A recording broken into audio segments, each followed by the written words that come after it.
Hello friends, कैसे हैं आप सब। मेरा नाम है अभिषेक और क्रैक इजी में आप सभी का स्वागत है। आज हम लोग सेमीकंडक्टर के बारे में जानेंगे। सेमीकंडक्टर के टॉपिक के अंदर आज हम लोग intrinsic semiconductor, extrinsic semiconductor, P type semiconductor, N type semiconductor, biasing, potential barrier और डिप्लेशन रीजन के बारे में जानेंगे। स्टार्ट करने से पहले आज हम समझेंगे, स्टार्ट करते हैं डायोड से। डायोड क्या होता है? ये एक इलेक्ट्रॉनिक कंपोनेंट है जो कुछ ऐसा दिखता है। इसका खासियत ये है कि जब ये सर्किट में लगता है, जब ये सर्किट में लगाया जाता है, तो ये एक पर्टिकुलर डायरेक्शन में ही करंट को फ्लो होने देता है और दूसरे डायरेक्शन में करंट को फ्लो नहीं होने देता है। जैसे ये इस डायरेक्शन में करंट को फ्लो होने देगा, अपने साइड एरो जो बना हुआ है, और उसके अपोजिट में ये करंट को फ्लो नहीं होने देगा। ये बेसिकली एक पीएन जंक्शन से बना हुआ होता है। एक पीएन जंक्शन को जब साथ में ले आते हैं, पी टाइप सेमीकंडक्टर और एन टाइप सेमीकंडक्टर के जंक्शन को जब साथ ले आया जाता है तो वो डायोड कहलाता है।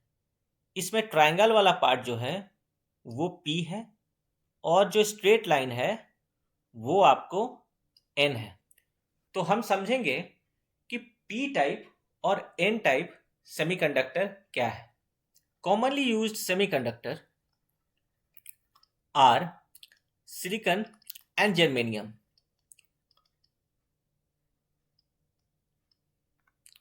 इसमें खासियत ये होता है कि मॉलिक्यूलर फॉर्म में देखिए तो दोनों के आउटर मोस्ट ऑर्बिट में 4 इलेक्ट्रॉन होते हैं। सिलिकॉन जो है 14 एटॉमिक नंबर 2 8 4, जर्मेनियम 32 2 8 18 4। हम जानते हैं पॉली एक्सक्लूजन प्रिंसिपल और वैलेंस बैंड थ्योरी में उससे कि कोई भी एटम का outer most orbit half filled या फुल फिल्ड होगा तो वह स्टेबल होगा। तो या तो आउटर मोस्ट ऑर्बिट में फुल फिल्ड हो या हाफ फिल्ड हो। तो चलिए हम लोग वापस सिलिकॉन के पास आते हैं। सिलिकॉन का आउटर मोस्ट ऑर्बिट में 4 इलेक्ट्रॉन, ठीक है। तो जब सिलिकॉन का क्रिस्टल देखेंगे, सिलिकॉन का क्रिस्टल कैसा होगा? बहुत सारे सिलिकॉन एटम साथ में बने पड़ेंगे जिसमें हर एक सिलिकॉन का 4 आउटर मोस्ट ऑर्बिट वाला इलेक्ट्रॉन अदर सिलिकॉन के साथ एक कोवेलेंट बॉन्ड बना के स्टेबल फॉर्म में एक क्रिस्टल में वो पैक्ड रहेगा। जैसा कि हम देख पा रहे हैं यहाँ पे एक सिलिकॉन वैलेंस ऑर्बिट में जो 4 इलेक्ट्रॉन्स हैं वो दूसरे सिलिकॉन के साथ एक कोवेलेंट बॉन्ड बना के बने पड़े हैं। यहाँ पे एक कंसेप्ट आता है इंट्रिंसिक सेमीकंडक्टर का। यहाँ पे एक खासियत देखिए, ये एक सिलिकॉन क्रिस्टल है, ठीक है। टोटली ये एक सिलिकॉन क्रिस्टल है। इसका प्रॉब्लम क्या है कि ये प्योर है। हर एक इलेक्ट्रॉन एक दूसरे के साथ एक बॉन्ड बना के बैठा है और यहां पे कोई भी एक्स्ट्रा इलेक्ट्रॉन नहीं है। कोई भी एक्स्ट्रा इलेक्ट्रॉन नहीं होने के कारण हम लोग क्या जानते हैं कि करंट क्या होता है? फ्लो ऑफ इलेक्ट्रॉन होता है। तो करंट तभी फ्लो होगा जब कोई फ्री इलेक्ट्रॉन्स उसको मिलेगा जिसमें वो एनर्जी देता जाएगा और इलेक्ट्रॉन आगे बढ़ता जाएगा और वो एक करंट को फ्लो करवाएगा।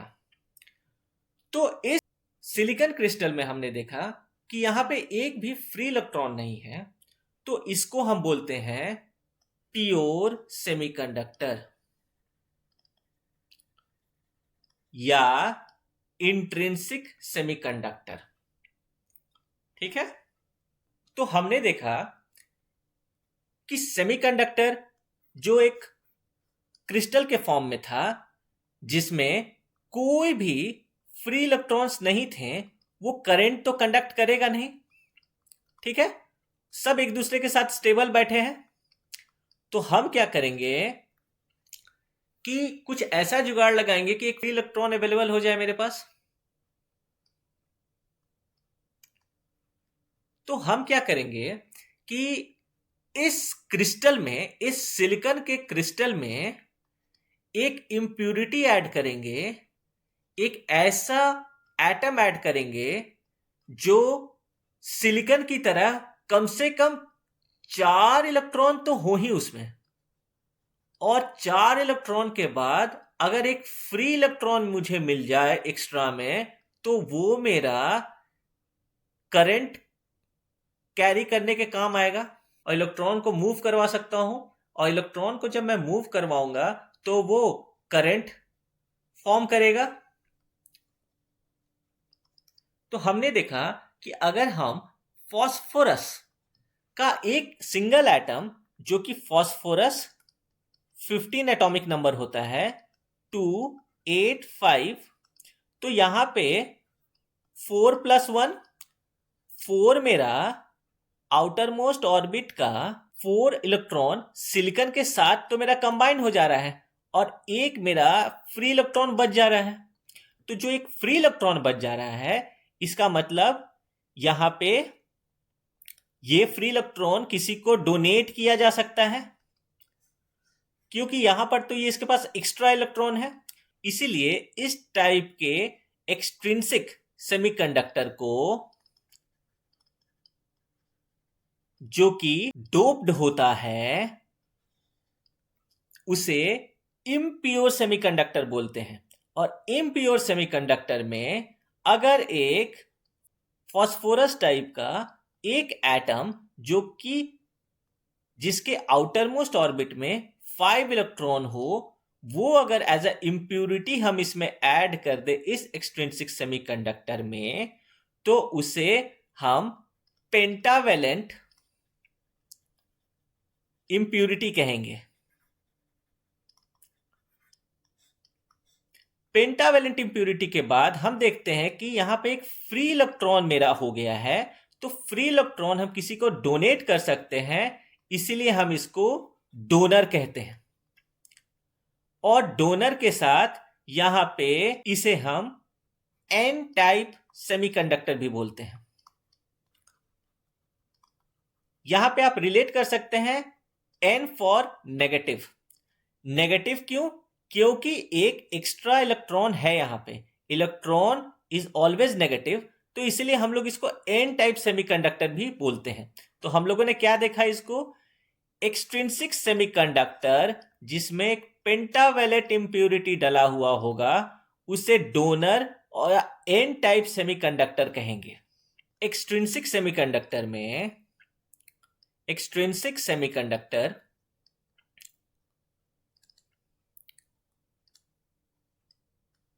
में हमने देखा एन टाइप सेमीकंडक्टर।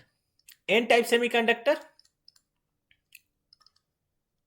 क्योंकि उसमें हमने एज अ इंप्यूरिटी एक पेंटावेलेंट एटम यूज किया था। ठीक है, नाउ क्या होगा अगर हम सिलिकॉन क्रिस्टल में एक ट्राइवेलेंट एटम को एज अ इंप्यूरिटी ऐड करें, जैसे कि boron, atomic number 5 2 3, this is trivalent. तो इसके होने से क्या होगा कि अब हम यहां पे देखते हैं, जब हम बोरोन को सिलिकॉन के क्रिस्टल में डालते हैं, तो बोरोन का 1 2 3 वैलेंस इलेक्ट्रॉन जो है वो तो अपनी जगह आके बैठ जाता है, लेकिन एक इलेक्ट्रॉन खाली रह जाता है, इलेक्ट्रॉन का जगह। अब इस इलेक्ट्रॉन के जगह को जो वेकेंसी है, वहां तो एक होल बन के रह गया, यहां तो कोई इलेक्ट्रॉन नहीं है, तो इसको होल कहते हैं। एक इंपॉर्टेंट कंसेप्ट मैं आपको बता दूं, एक्चुअली एटॉमिक फॉर्म में पॉजिटिव होल्स करके कुछ नहीं होता। देखिए, होता है सिर्फ इलेक्ट्रॉन, लेकिन अगर इलेक्ट्रॉन इस जगह से यहां चला जाता है तो ये इस जगह पे कोई भी इलेक्ट्रॉन नहीं है, ठीक है। तो यहां ऑब्वियसली इलेक्ट्रॉन नहीं है, तो यहां पर एक होल बन के जाएगा। तो स्टेबल होने के लिए इलेक्ट्रॉन का चार्ज अगर माइनस है तो होल का चार्ज प्लस होगा। लेकिन ये होल जो है वो भी करंट कंडक्शन में, करंट फॉर्म होने में प्रॉपर सहायक होता है। फॉर एग्जाम्पल, अगर ये होल है, मैं इस क्रिस्टल को चार्ज कर देता हूं, इसको मैं पोटेंशियल देता हूं, यहां से सप्लाई देता हूं मैं, तो ये इलेक्ट्रॉन जंप होके यहां आ गया, ये यहां आया, तो इस इलेक्ट्रॉन का जगह फिर से खाली हो गया, यानी कि ये अगेन एक पॉजिटिव चार्ज, एक पॉजिटिव होल बन के रह गया। अगर ये इलेक्ट्रॉन इस जगह को फिल कर देता है तो फिर ये इलेक्ट्रॉन खाली हो गया और ये इलेक्ट्रॉन एक होल बन गया। दस ऐसे मेरा करंट कंडक्शन होने लगेगा। तो यहां पे ध्यान देने का बात है कि इलेक्ट्रॉन का जो मूवमेंट करंट फॉर्म करवाता है, तो होल का मूवमेंट भी उसी तरीके से करंट फ्लो करवाएगा, ठीक है। ट्राईवैलेंट इंप्यूरिटी के आने से जो क्रिस्टल का पार्ट ये है वो पॉजिटिवली चार्ज हो जाता है, यानी कि यहां वेकेंसी हो जाती है, यानी ये एक एक्सेप्टर बन जाता है। और ये एक्सेप्टर बन जाने के कारण इसे हम पी टाइप सेमीकंडक्टर कहते हैं, ठीक है। इसको आप पी से पॉजिटिव मान सकते हैं, ठीक है, positive type semiconductor. Coming to P N junction, जो मेरा डायोड का कंस्ट्रक्शन का मेन पार्ट है। डायोड कैसा था? पी और एन का जंक्शन ही तो डायोड था। तो पीएन जंक्शन के बारे में हम लोग पढ़ेंगे कि पीएन जंक्शन जब पी और एन को साथ में लाके एक दूसरे से सटा दिया जाता है तो इसके बाउंड्री के पास कुछ खास होता है। मॉलिक्यूलर टर्म में देखेंगे, पी टाइप को हमने देखा था कि यहां पे होल्स हो जाता है, और एन टाइप में देखा था कि यहां फ्री इलेक्ट्रॉन हो जाता है। तो नॉर्मली जब पी और एन को एक साथ हम लोग नजदीक लाएंगे तो इसके बाउंड्री वाले पोर्शन पे जो फ्री इलेक्ट्रॉन होगा वो चाहेगा कि नेबर में जो होल है उसको मैं जाके फिल कर देता हूं, क्योंकि मैं तो यूं ही एक्स्ट्रा बैठा हूं यहां पे। तो यहां पे मैं फिल कर देता हूं तो बी का जो ऑक्टेट है वो भी पूरा हो जाएगा। पी का ऑक्टेट पहले से पूरा है ही है यहां पे। तो इस क्रम में जब फ्री इलेक्ट्रॉन यहां से यहां जाता है बोरोन में, तो बोरोन के इस पार्ट में इलेक्ट्रॉन होने के कारण वो नेगेटिव चार्ज हो जाता है, और चूंकि फ्री इलेक्ट्रॉन यहां से निकल चुका है और यहां पे खाली जगह हो चुका है, तो इस पोर्शन को हम होल कहते हैं, और ये होल जो है वो पॉजिटिव चार्ज हो जाता है। तो इस जंक्शन के पास इस फेनोमिना होने के कारण इस जंक्शन के दोनों साइड में पी टाइप में नेगेटिव चार्ज और एन टाइप में पॉजिटिव चार्ज फॉर्म हो जाता है। और इस पॉजिटिव और नेगेटिव चार्ज के रीजन को, जिसमें कोई भी फ्री इलेक्ट्रॉन नहीं है, यहां पे नो फ्री इलेक्ट्रॉन्स, तो इस रीजन को हम कहते हैं डिप्लीशन रीजन, ठीक है। और चूंकि पॉजिटिव और नेगेटिव चार्ज होने के कारण यहां एक पोटेंशियल फॉर्म हो जाता है। पोटेंशियल जो होता है ये समथिंग वोल्ट का होगा। Potential is always measure in volt. तो इस पोटेंशियल का मतलब है, इस पोटेंशियल बैरियर का मतलब है कि अब पी टाइप में जो भी चार्जेस हैं और एन टाइप में जो भी चार्जेस हैं वो इस बाउंड्री को क्रॉस नहीं कर सकते जब तक ये पोटेंशियल बैरियर अवेलेबल है। अगर आपको एक दूसरे की तरफ जंप करना है तो इंश्योर कीजिए कि ये डिप्लेशन रीजन बहुत पतला हो जाए, नहीं तो आप इस पोटेंशियल बैरियर को आप तोड़ दीजिए, तभी एक दूसरे का आपका फुल एक्सेस हो जाएगा। लेकिन जब तक ये पोटेंशियल बैरियर है और डिप्लीशन रीजन चौड़ा है तो आप तो एक दूसरे के साथ तरफ जा नहीं सकते। लेकिन अगर पोटेंशियल बैरियर है और डिप्लीशन रीजन पतला है तो आप थोड़ा बहुत चार्ज एक दूसरे के साथ शेयर कर सकते हैं, ठीक है। तो ये था पी टाइप और एन टाइप सेमीकंडक्टर में डिप्लीशन रीजन और पोटेंशियल बैरियर के बारे में। अब PN junction in forward bias के बारे में जानेंगे। देखिए इसमें क्या है कि पीएन जंक्शन को अभी तक हमने पढ़ा था, जो पीएन जंक्शन में हमने कोई भी एक्सटर्नल सोर्स, एक्सटर्नल सप्लाई नहीं दिया था, ठीक है। तो यहां पे पीएन जंक्शन में हम लोग एक बैटरी लगाएंगे।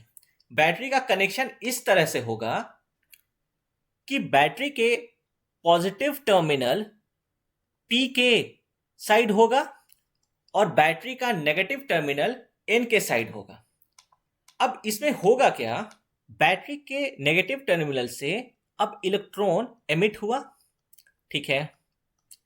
जब इलेक्ट्रॉन एमिट हुआ तो एन में नेगेटिव चार्जेस हैं, ठीक है। और हमारा जो डिप्लीशन रीजन है उसमें हम जानते हैं कि एन के साइड में पॉजिटिव चार्ज भरा पड़ा है डिप्लीशन रीजन के पास, और पी के साइड डिप्लीशन रीजन के पास नेगेटिव चार्ज भरा पड़ा है, ठीक है। तो अब हम लोग देखते हैं जब ये इलेक्ट्रॉन एन साइड से एंटर करता है तो एन साइड के इलेक्ट्रॉन को वो रिपेल करेगा इसको, और पी टाइप के जो होल्स है, जो पॉजिटिव चार्ज है, वो इस इलेक्ट्रॉन को अट्रैक्ट करेंगे, ठीक है। यहां पे अट्रैक्ट कर रहे हैं। और साथ में इस डिफ्यूजन लेयर में जो भी इलेक्ट्रॉन्स हैं उनको भी अट्रैक्ट करेंगे पी। हम देख पा रहे हैं कि इसके कारण पी के साइड का बैरियर पोटेंशियल जो है वो छोटा हो गया, और एन के साइड का बैरियर पोटेंशियल जो है, एन का पॉजिटिव चार्ज नेगेटिव के साथ डिफ्यूज हुआ, और डिफ्यूज होके कुछ पॉजिटिव चार्ज ही रह जाएंगे। तो हमने देखा कि इतना बड़ा जो डिप्लेशन रीजन था वो छोटा हो गया।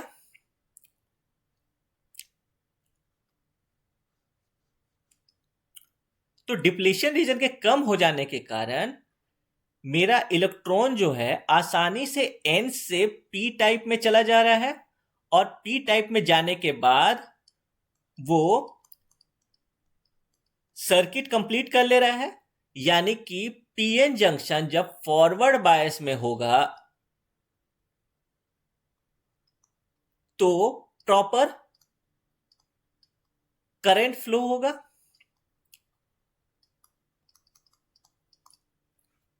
अब बात करेंगे पीएन जंक्शन इन रिवर्स बायस।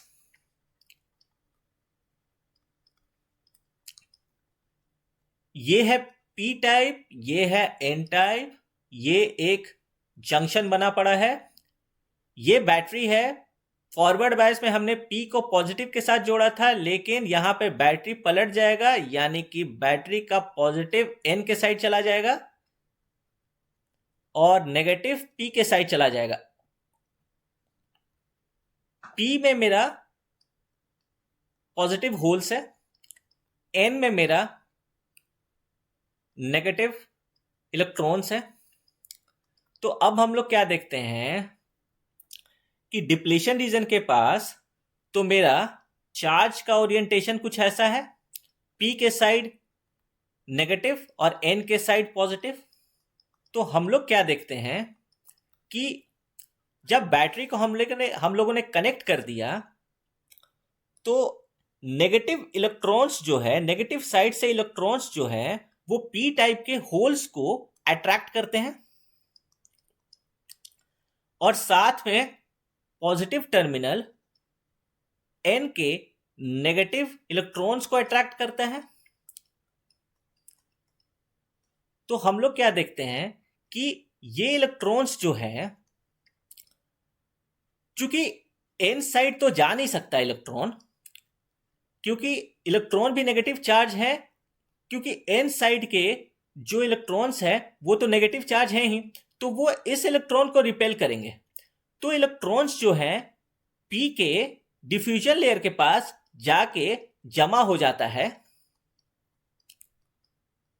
लेकिन वो N के इलेक्ट्रॉन के कारण वो N में जा नहीं पाता।